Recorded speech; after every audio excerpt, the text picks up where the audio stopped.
You know who's got milk? India. India is the world's biggest producer and consumer of dairy. In 2018 alone, India produced 186 million metric tons of milk, about 410 billion pounds, and 22% of the milk produced globally. Almost all of that is consumed domestically thanks to India's dairy-heavy diet. Think creamy curries, yogurt drinks, and a popular type of butter called ghee. A quick note before we proceed. This includes milk from buffaloes, which are an important source of milk in many developing countries. Milk, it's not just cows. Anyway, the point is that India loves milk. In 2011, the French dairy company Danone hoped to capitalize on this by opening a division in India. Danone opened its own processing plant in Haryana and tried to capture some of India's 1.2 billion dairy lovers.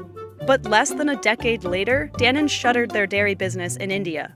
That same year, the company made $28 billion worldwide and was in the top 3 global dairy companies. With all this success elsewhere, why did Danone's dairy business sour in India?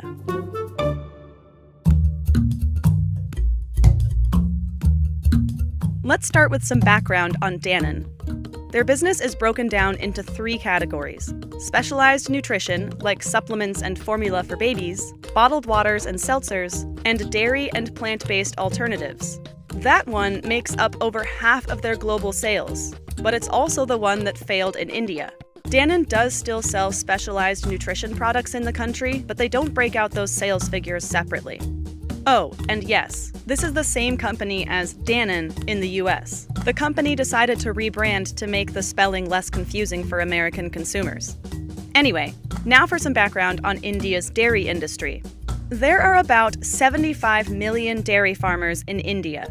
Most of them are women who own 1 or 2 buffaloes or cows to supplement the family's income. Nearly half of India's milk is not sold, but consumed by the farmer's household. This makes India's dairy industry far more fractured and localized than other countries where Danone operates. Take the company's native France and one of its biggest customers, the US. Each has far fewer dairy farms, with herds that dwarf India's 1 or 2 animal average. This was Danone's first big problem in India. Sourcing milk is difficult. Of the half not consumed by farmers' households, only about 15% goes to big organized companies or government-run cooperatives. The rest goes to hundreds of small, local milk processors. So they're not very large farms which are out there from where you can go and just source the raw milk. But they are, let's say, the local companies who have very deep stronghold in that particular area where farmers will only sell to them. Because the farmers have this commercial understanding with these people over years or decades, they will only sell to them. Milk in that way, or dairy products in that way, do well over the long run, and that's what Amul has done, or that's what Mother Dairy has done, because they've built that infrastructure over years. Versus having to do all of that by yourself, you'd never be able to match the volumes that therefore these brands produce. Even the largest companies like Amul, Mother Dairy, and Nestle have tiny percentages of the market, and they've been there for decades. Market research firms Mintel and Euromonitor declined to release specific market share numbers to CNBC. However, a 2016 piece in the Economic Times of India citing Euromonitor put the figures at about 7% for Amul, 3.7% for Mother Dairy, and 2.9% for Nestle. In short, tapping into the existing dairy infrastructure is effective but time-consuming. Imagine the effort of contacting dozens or hundreds of local and regional dairies, processors, or individual farmers.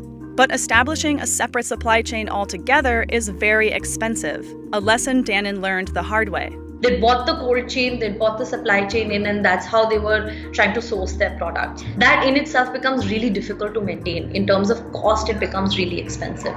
And when Danone did get milk, the company focused on the wrong products.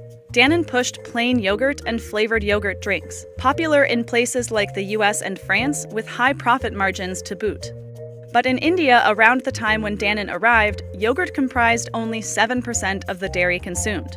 The real money was in ghee, a type of clarified butter, and plain old fluid milk, a product with razor-thin margins dominated by those hundreds of local small-scale producers. The only way to have significant business in India was that if you are selling liquid milk, and the liquid milk is a highly competitive market and there's hardly any margins in there. If you're just selling liquid milk and competing with the local farmers, there was no way they could have made any sufficient margins to survive as a business. In India, most of the players that are already in the packaged yogurt business have other businesses which I would say cushion their bottom line. Analysts explained to CNBC the simple reason why Indian consumers shunned Dannon's prepackaged yogurt. People make yogurt at home. People make cheese at home. So they don't buy yogurt or cheese from outside. They just buy milk and they do it themselves. And they consider it fresh, they consider it well, and it's cheap.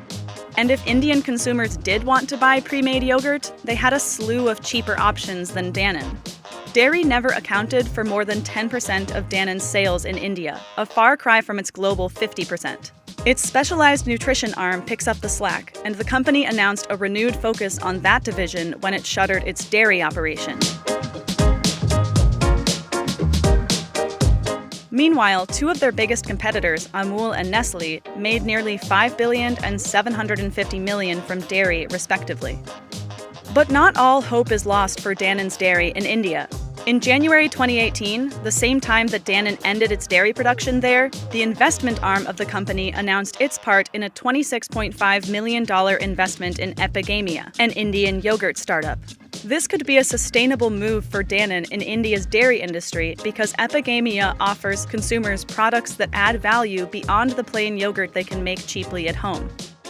But perhaps most importantly is this. While much of the population still makes yogurt the old-fashioned way, analysts predict that a growing number of consumers will want to buy pre-made options as they move into corporate jobs in developing urban centers.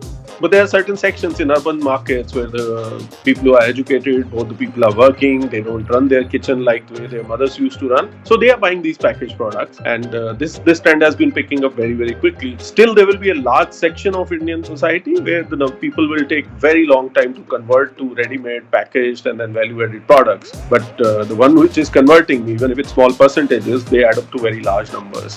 Very large numbers indeed.